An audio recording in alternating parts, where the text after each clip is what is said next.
Hey, how about we work on a Ford today?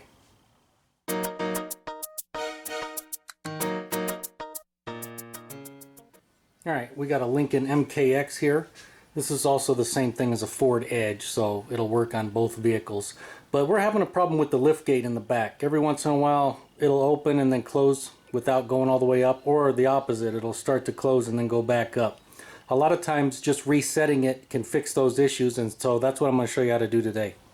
Alright, now just because we're going to reset it doesn't mean we're always going to fix everything. Lots of moving parts when it comes to these lift gates. We got a control module that's inside here behind this panel, so if that control wire is acting funny or going haywire, it can cause issues. We got this power strut here, and there's a couple of optical sensors, so if there's anything wrong with that, it's going to cause us issues. We got our struts here. If they're weak, it's going to cause issues. And then we have some pinch strips right here, and they have sensors in there on each side, and if they're going wonky, they tell our computer, hey, something's not right, and then they cause it to either open or close. And I forgot to mention, we got our latch. If there's any issues with the latch, it can cause issues. So you can see a lot of moving parts. So just because we're going to reset it doesn't mean we're always going to fix it. Now, Ford calls this procedure Power Liftgate Initialization. Basically, we're going to disconnect the battery, leave it off for 20 seconds, and then reconnect it. Minimum, at least 20 seconds. Now, you can do that, but if you do, then the vehicle is going to have to relearn its fuel trims and the transmission shift points, the adaptive transmission on certain models like this one. So you can do that, and typically the relearn process is you have to let it idle for at least a minute or two with no loads, then turn the AC on, let it idle for a minute or two, and then you take the vehicle and drive it for about 10 minutes so that it can relearn everything. And sometimes it could even take a little more than that. So in order to avoid doing all that, we're just going to pull the power liftgate fuse, which is number 7 over. So 1, 2, 3, 4, 5, 6, 7. This one right here. If I can get it, we're just going to pull this one off. And now we're just going to leave this out for at least 20 seconds, and then we'll put it back in, and then we should be able to work the tailgate. Alright, it's been more than 20 seconds, so we'll go ahead and put this back in. Now, sometimes you have to go inside on the driver information display and make sure that the liftgate is on, the control module is on or turned on, but generally you don't have to do that. Alright, now that we reset it, let's see if this thing's working properly.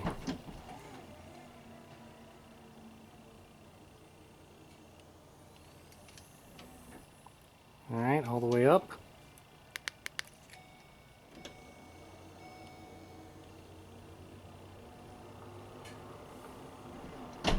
Alright, looks like we're good to go. Alright, a couple more tips while I'm thinking of it. If our battery voltage is low, so if this thing is dropping too low, when you're trying to close it with the vehicle off, it's going to drop the voltage levels too low for that control module back there, and it's going to act up and it's going to act silly and cause stupid weird things. So we always need to make sure our battery is fully charged in order to eliminate that from our diagnostic process. Also, there is a power feed that goes to the body control module and then continues back to the liftgate module, and so every once in a while we need to disconnect the battery to pull the power from that body control module, because sometimes that's just enough of a feed to keep the memory back there. And so every once in a while we just got to disconnect the whole battery, and then we do have to do our relearn process. Well, there you go. Hopefully you learned a little bit about these liftgate modules and resetting them. Couple more pointers for those of you that stayed all the way to the end. If you're disconnecting the battery, Ford recommends you only disconnect the negative side, which is also what I recommend. You don't need to disconnect both. And also, if you are disconnecting it, you need to wait at least 1 minute from the time you turn the key off on the ignition or press the off button, like on this vehicle, before you disconnect that cable. Otherwise, you're going to set a DTC or diagnostic trouble code for the ABS system, and we don't want to do that, because then you might be chasing ghosts wondering why all of a sudden you have an ABS problem when you don't really.